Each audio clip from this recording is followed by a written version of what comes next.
दोस्तों, नीलकमल सिंह जी का ये वाला गाना बहुत वायरल हुआ है। मतलब रील बना करके तो लोग निहाल हो जा रहे हैं इस गाने पे। बहुत वायरल है, मिलियन रील बना है, मिलियंस ऑफ व्यूज है यूट्यूब पे, और काफी अच्छा भी लग रहा है नीलकमल जी के इस गाने को सुनने में। लेकिन मेरे सामने एक और गाना आया जो कि इस वीडियो में मैं उस गाने को सुनाना चाहता हूँ। वो खेसारी लाल यादव का गाना है। इस गाने को भी सुन लीजिए। अब आपको समझ में आया होगा कि जिस म्यूजिक पे नीलकमल सिंह इतना बड़ा गाना दिए हैं, बहुत बड़ा ब्लास्ट गाना दिए हैं, उस म्यूजिक पे खेसारी लाल यादव जी ऑलरेडी गाना गा चुके हैं।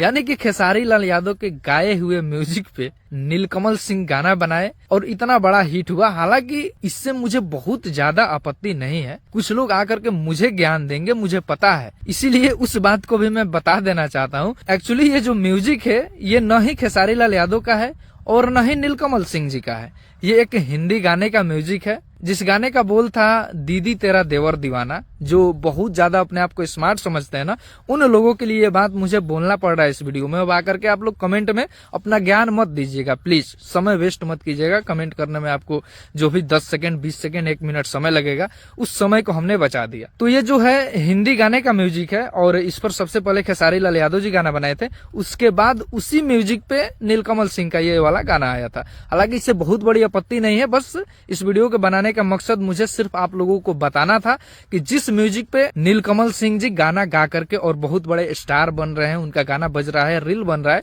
उस म्यूजिक पे ऑलरेडी खेसारी लाल यादव गा करके छोड़ दिए हैं।